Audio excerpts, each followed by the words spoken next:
History remembers kings for their crowns, emperors for their empires, and warriors for their battles. But there was one man whose legacy was not built on wealth or alliances or even victory, but on pure, unrelenting terror. When his enemies whispered his name with trembling lips and entire armies froze at the thought of marching against him. He was the ruler who turned cruelty into a weapon sharper than any blade, the lord who carved his reputation into the earth with 20,000 sharpened stakes. Villages vanished, soldiers deserted, and even the mighty Ottoman Empire, a force that had swallowed kingdoms whole, staggered at the horrors he unleashed. To his people, he was a shield against invaders. To his enemies, he was not a man but a nightmare that wore human skin. This is the chilling tale of the man who terrified empires, whose forest of corpses stood as a monument of fear, Vlad III the Impaler. The 15th century was a brutal age, a time when kingdoms clashed not only for land but for survival itself. In the rugged heart of Eastern Europe, between the Carpathian Mountains and the Danube River, lay the Principality of Wallachia, a land caught between giants. To the west loomed the hungry eyes of the Kingdom of Hungary, and to the east towered the Ottoman Empire, the unstoppable tide that threatened to engulf all of Europe. Wallachia was small, fragile, and constantly under siege. Its rulers did not have the luxury of weakness. Among them rose a prince who would change history forever, Vlad III, son of Vlad Dracula, a man who had sworn loyalty to the fearsome Order of the Dragon. From birth, Vlad's life was forged in betrayal, violence, and blood. As a boy, he was sent as a hostage to the Ottoman court, forced to live among the very people who sought to enslave his homeland. He learned their language, their politics, and their cruelty, but he never forgot he was a prisoner. Every lesson in strategy, every whisper of power, every lash of humiliation carved itself into his soul. Where others might have broken, Vlad sharpened himself into a weapon. By the time he returned to Wallachia, he was no longer just a prince. He was a man prepared to carve his destiny into the world with fire, steel, and the stake. He had seen the Ottomans' vast armies, their endless ranks of soldiers, and he knew Wallachia could never defeat them with strength alone. To protect his people, he would need to become something else. He would not be loved. He would not be merciful. He would be feared. When Vlad seized the throne of Wallachia, he inherited not a kingdom of prosperity, but a land strangled by corruption, torn apart by rival boyars, and crushed under the constant shadow of foreign invaders. The throne itself was a cursed seat, for princes came and went like candle flames in the wind, assassinated, dethroned, or devoured by stronger neighbors. Vlad knew that weakness meant death, not just for him but for all who lived under his banner. So his rule began with blood. He summoned the boyars, the wealthy nobles who had betrayed his father and played puppet master with Wallachian rulers for decades, and invited them to a grand feast. The tables groaned with roasted meats and overflowing goblets of wine, but behind Vlad's piercing eyes there was no warmth of a host, only judgment. As the nobles drank, laughed, and boasted of their power, soldiers flooded the hall, seizing the lords where they sat. No, some were executed on the spot, their screams echoing through the feast like a curse, while others were marched into chains and forced to build Vlad's fortress at Panari until their bodies broke under the weight of stone and labor. The message was clear. Treachery would no longer rot the heart of Wallachia, but Vlad's hunger for control did not stop at punishing traitors. He understood that to defend Wallachia from the Ottoman tide, he needed more than soldiers. He needed obedience so absolute that his word would be law carved into the bones of his people. Thus began his reign of terror, a campaign of fear designed not only to strike his enemies but to bend his subjects into unshakable loyalty. Thieves were impaled along the roads as a warning to all who passed. Murderers were not imprisoned but raised on sharpened stakes for crows to devour. Even minor offenses were met with punishment so gruesome that lawlessness withered under its shadow. Stories spread of a golden cup left unattended in the town square of Targovist. No man dared steal it, for the penalty would be unspeakable agony. And so the cup remained untouched, gleaming as a symbol of Vlad's iron will. To the common peasant, this was both salvation and terror. On one hand, crime nearly vanished and villages found peace under the prince's ruthless justice.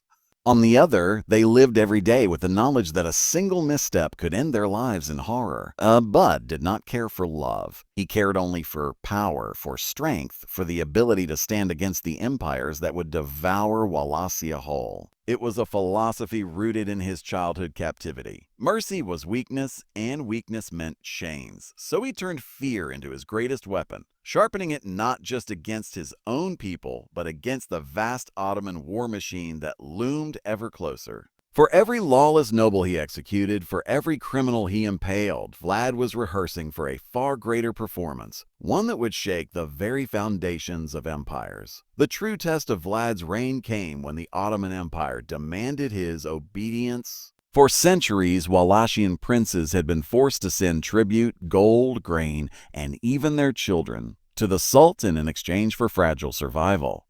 But Vlad was not a man who bent his knee so easily. When Sultan Mehmed II, the conqueror of Constantinople, demanded Vlad's submission, he expected compliance, as he had from so many other rulers. Instead, Vlad sent defiance. At first, his refusal was measured. He halted the tribute, insulted the Ottoman envoys, and tightened his grip on the Danube frontier. But soon his defiance became open war. He launched night raids across the river, striking at Ottoman garrisons and torching their settlements. Villages burned, soldiers were cut down in ambush, and Ottoman captives were dragged back into Wallachia only to meet Vlad's favorite form of justice.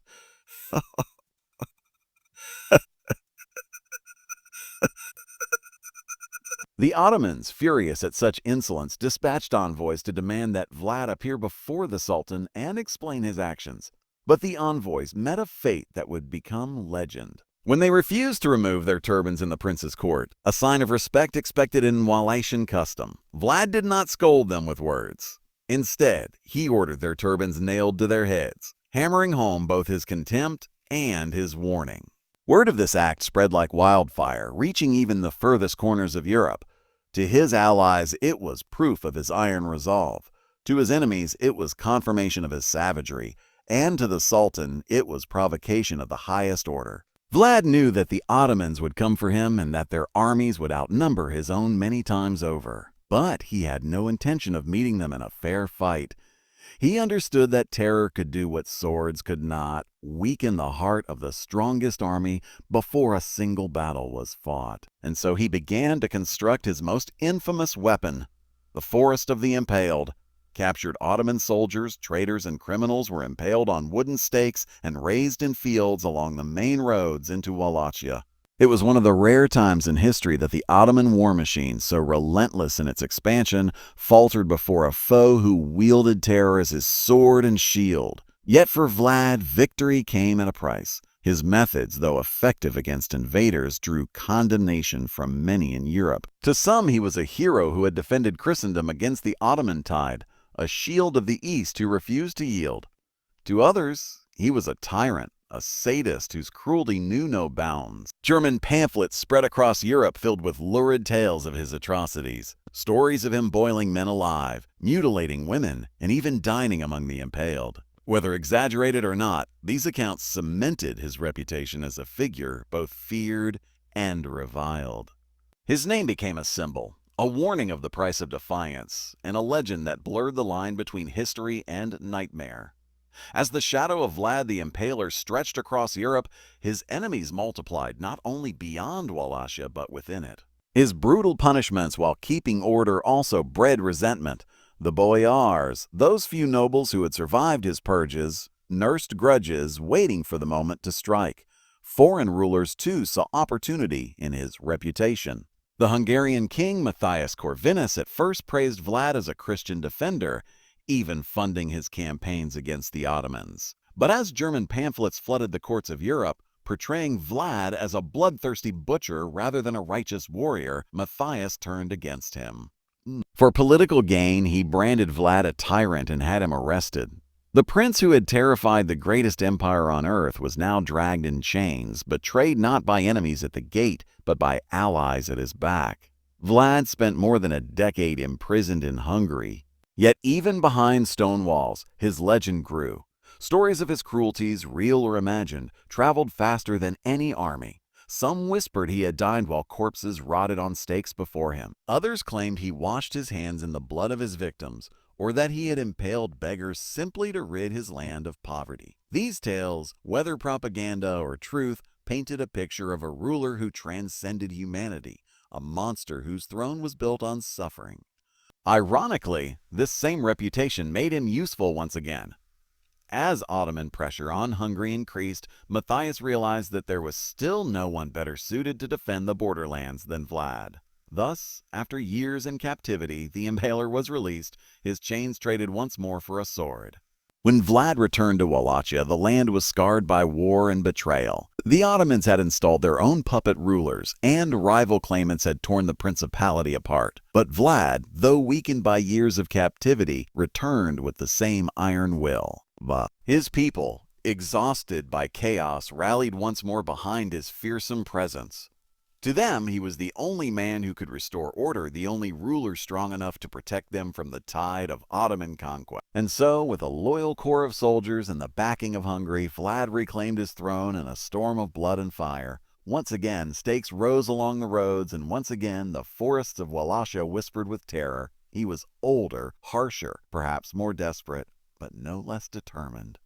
His enemies had hoped the years in chains would break him. Instead, they had forged him into something harder, darker, and even more relentless. This final chapter of Vlad's rule was short but fierce. He returned not as a young prince hungry to prove himself, but as a hardened warlord scarred by betrayal and captivity. His enemies knew this time there would be no mercy, no chance for survival if they defied him. And so Wallachia, for one last time, became a kingdom of fear, a crucible where loyalty was demanded and disobedience punished with agonizing death. Vlad's reign was like a storm, sudden, violent, and impossible